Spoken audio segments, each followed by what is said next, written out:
Jalen Jacoby is presented by Guinness. He is Jalen Rose. I'm David Jacoby. We are Jalen and Jacoby. This is our holiday special. What is it that we do? We give the people what they want. Welcome to the very special holiday edition of Jalen and Jacoby. This is the time that you spend with family, and we appreciate you spending this time with us. We're going to hear from you, our viewers and listeners, and we're also going to celebrate some moments of the year. And this is also a time where we exchange gifts. And there were some athletes that got some very nice gifts under their collective Christmas trees this year, and that is the following. We're going to focus on Mookie Betts, Giannis Antetokounmpo, and that man, Patrick Mahomes, because look at these contract numbers. We're now looking at athlete contracts, not in terms of hundreds of millions, but in $500 million and $250 million contracts. Jalen, what does this tell you about where sports is going? Checks. And in the United States, we have placed the premium on being entertained. And fans pay top dollar in order to see sports and entertainment. There's a lot of gambling also taking place by fans and playing fantasy. So athletes, even though basketball and football have salary caps, players are still getting astronomical deals. And I'm happy to see the Greek Freak stand in Milwaukee. It's great to see Mahomes is going to be with the Chiefs long term. And it was really great to see Mookie get a World Series championship with the Dodgers.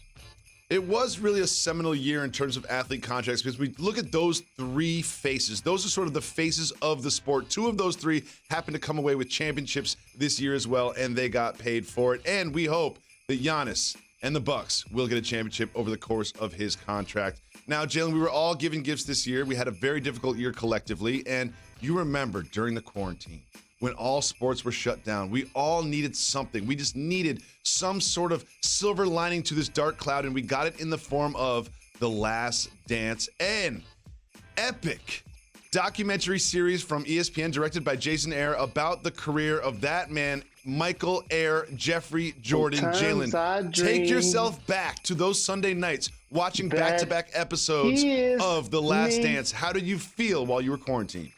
Well, just think about it. It was at a time where we were not only dealing with the pandemic, Jacoby, it forced live sports to stop happening. And then all of a sudden, we were starving for content. I remember ESPN televised the horse competition.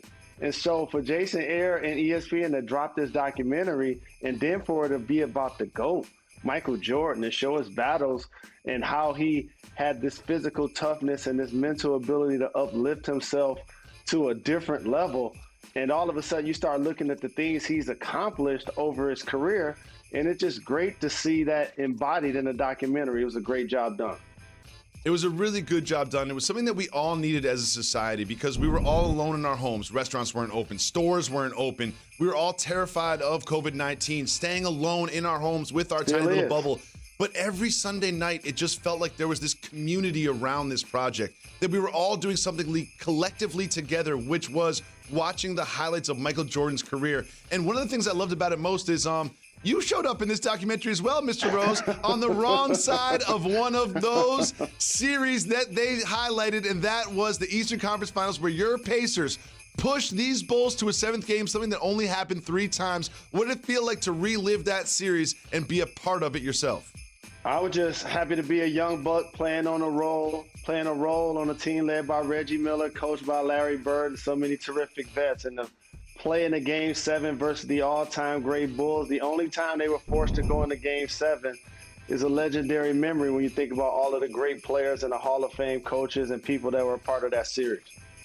Well, you were one of the players that had to live through that Michael Jordan dominance, but a lot of young people didn't live through it, and they experienced it through this documentary. It was not only that, but it was also in the bubble, the Lakers winning the championship, which sort of reignited something that we've always been discussing, which is, of course, the GOAT topic in the NBA. Who is the greatest of all time, which sort of bubbled back up after the Lakers became the Kings in the bubble, and it was King James versus MJ. Now, you and I looked at some criteria through which that they should be compared. Championships, scoring titles, defensive player of the year, MVPs, finals MVPs. Why did you pick these criteria two sort of really break down the GOAT debate? Well, it embodies the regular season, first off. And usually the guy that has the scoring title, he was the guy that no one could stop getting buckets. Like, that just, it says something to be that guy. And to be defensive player of the year, like, usually that's two different players. And for one player to be able to do both, it starts to separate all-time greats. And then you start to add other things like scoring titles and championships and things of that nature. And so, yes, we're going to reignite the debate between MJ and LeBron, and rightfully so. LeBron has earned the right to be in this conversation now, Jacoby. I mean, he has 4 championships. They just added, along with Anthony Davis, they had a great offseason. He's going to win a couple of more in L.A., but it still doesn't take away in the race what Michael Jordan has already achieved. Michael Jordan, until another basketball player that I haven't seen comes along or is not in the league, is the GOAT in my opinion. No questions asked. That is your opinion and your opinion alone. And the last dance in the Lakers championship was just two things that happened during this very strange year that sort of refueled this debate. But we cannot discuss this year without discussing some very important things that happened off the floor and the field. And that is where activism, athleticism combined during the fight against social injustice. Jalen, what did you feel about the way the athletes sort of took the lead in this fight against racial inequality? Well, I'm really proud of professional athletes because so many times, Jacoby, we're told to stick to sports or shut up and dribble if we disagree with you.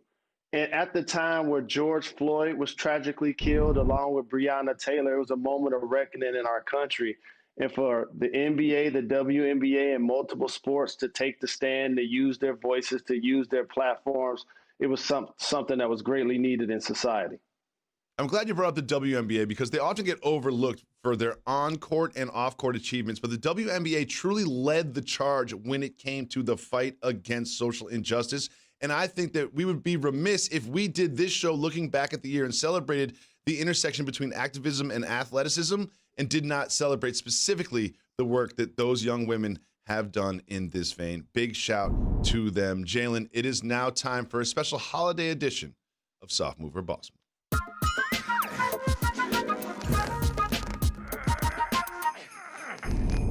Jalen, we always say we give the people what they want, and part of that is listening to the people. So for this special holiday edition, we asked you, the viewers and the listeners, to give us some questions that were holiday themed. And here's the first one that we got from Instagram, and it is the following, and I love it. They asked the question, soft move or boss move? Combining one big present for my girlfriend's birthday and Christmas since they're close to each other. Jalen, you have a January birthday as well. Can you combine a birthday and Christmas present for your girlfriend? That's a soft move. It's a cheap move, and it's a move that is going to keep you in the boyfriend zone. Never get you engaged. Definitely never get you married. Will not establish a family with a guy like you. Are you serious right now? There are two different days. You give two different gifts. You give two different acknowledgments. Never try to act like they're the same. Never, ever do that. Even if their birthday is on Christmas, you still have to do separate gifting. Moving on to our second question, Soft Move or Boss Move Holiday Edition. We got this one from Instagram. You can always follow Jalen and Jacoby at Instagram. And it is as follows. Soft move or boss move? To put cheaper liquor in more expensive bottle for the homies. We're going to watch hoops all day on Christmas, and I can't have them drinking all my good stuff. What do you think about Terrence putting the cheap booze in the expensive bottle for the homies? Soft move or boss move? Big Sean said this. It's a lot of people in your circle, but not necessarily in your corner. So let me get this right. You calling them homies, but then you don't want them to enjoy your expensive liquor. So you're willing to take the time to put cheap liquor in a bottle in front and hide it like it's expensive liquor? Dog, this might be the softest thing I heard of all time. Soft move. But watching basketball all day on Christmas and NBA Countdown, boss move. Moving on to our final holiday soft move or boss move, and it is this one. Now, this one is interesting, Jalen, because we all sort of find ourselves in this situation. Soft move or boss move, having two separate gatherings because of family members are beefing. Now, number one, let's be very careful this year when it comes to family gatherings because of the pandemic. but Jalen, having two separate small COVID-friendly social distancing gatherings because two family members can't get along. Soft mover, boss move. Well, this is smart, and families do this for different reasons as well. Sometimes you don't want the larger group of the family to get together because it's easier to feed a small group. And so I think this is intelligent to do what you got to do in order to keep harmony. I like this move. That is a boss move. Thank you so much for your questions on Instagram. We really appreciate you so much. Thank you for joining us on this holiday edition. We will continue. Make sure you stay tuned. We have much more for you right after this. Welcome back to Jalen and Jacoby, presented by Guinness. Special holiday edition of Jalen and Jacoby coming to you live from Pier 17, the South Street Seaport, and brought to you by Chase. Welcome back to the holiday edition of Jalen and Jacoby. And there was no gift that Jalen got this year than this soundbite from Mike Tyson. Let's listen to him talk about us. But also, Tip and Mike and Tip. I like that because I see Jalen Rose has his little guy with him, Jalen and Jacob. Right, so Jacoby and Jalen. So I'll be the little guy. Tip and Mike. Tip and Tyson. Jalen Rose has his little guy with him, Jalen and Jacob. The best boxer I've ever seen in my entire life, the most entertaining fighter I've ever seen in my life, called me the little guy next to Jalen Rose. I guess this is a humbling holiday because I see how the world sees me now. I see how the world sees me as the little guy next to Jalen. Those are two of my favorite people. Jacoby, we went in the podcast game for 10 years, dog. Before it was Spotify, before it was Apple. We was doing this on YouTube and Periscope. We the OGs, dog. So shout to Mike Tyson, even knows your name, even knows about our show. And now look at how the podcast game has exploded. Shout to the Podfather Bill Simmons. We can do it for another 10 years, and people will still consider me the little guy next to Jalen Rose. Well, food is a big part of coming together for the holidays, and we know one basketball player who left the bubble. Food's very important to him, too, and that, of course, is Lou Williams. Jalen, remind everybody on this holiday edition of the show, the saga of Lemon Pepper Lou. So, it's not what you do, it's when you do it. And if you ever been to Magic City, you will understand. Those wings are to die for. I'm telling you, I have firsthand experience. I'm jealous that my name isn't on the menu. I get it. But during COVID-19 and a pandemic, when you leave for a family emergency, you can't now expose yourself to that environment to where now you have to come back in quarantine where you're missing practices, it's throwing off the team flow. And that's one of the things about the Clippers. They never really settled into the bubble, Jacoby. And I think that's ultimately why they got bounced by the Denver Nuggets, who were playing better basketball. Lou Will got in trouble for eating wings at a gentleman's club in Atlanta. Little do people know, Jalen and Jacoby first met at a gentleman's club in Atlanta. Moving on, before we get fired, is something else that the world gave us during this very difficult time during the pandemic. There were no sports, but there was this, the versus battles. Jalen, you care more about the versus battles than you do about NBA matchups. Like, you care more about the versus battle matchups than NBA playoff matchups. And celebrate this new competition that we had in our lives in the culture. Dog, I saw my aunties, Gladys and Patty. I saw my uncles, Snoop and DMX. I saw my brothers, Rekindle and Jeezy and Gucci. And then also, I got a chance to see my Bay Area brothers, Too Short and E40, put it down. Shout out to my brothers Timbaland and Swiss Beats, who came up with the concept. This was like The Last Dance, or like D-Nice DJing. These were things that we needed during this pandemic to help bring us all together. Yes, thank you so much for that, everyone involved with the versus battles. And Jalen, one thing that seems to happen more and more every year is there's just more and more Jalens in our life. But this one is my favorite. We're going to call it Jalen of the Week, but it's truly the Jalen of the Year.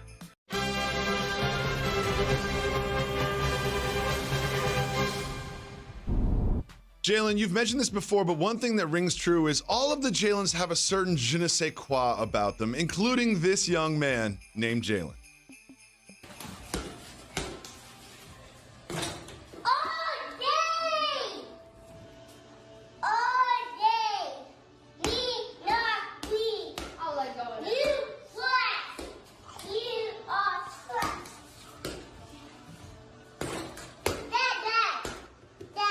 What? No trash.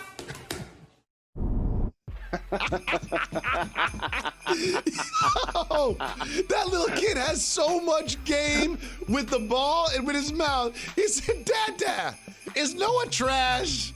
Answer, yes. Salute to that, Jalen. Absolutely. Salute to my mom, Jeannie Rose, who created the name by combining my father, James, with my uncle, Leonard. And now just seeing that name become a common one. Like I told you, Jacoby, it's a superpower. Every time you see the name Jalen, the person doing something special. And shout out to his brother Noah as the youngest for not pushing him down and destroying his confidence. Also, shout out to the dad. Here's why. That's a fat crib. That's a fat crib, dog. They got a full court. They got two hoops in the living room. They got a full court in the living room with the high ceilings. They can play a full court game on one-on-one in the crib. Big shout to Noah. Big shout to Jalen. And big shout to all the dads in the world. And all the moms. Stay in school, work on your grades and your handle equally, and all your goals and dreams will come true. One thing he definitely does not need to work on is his trash talk, because he's got that part of the game all figured out. It is time for a special holiday edition of Cultural or Regional. Let's go.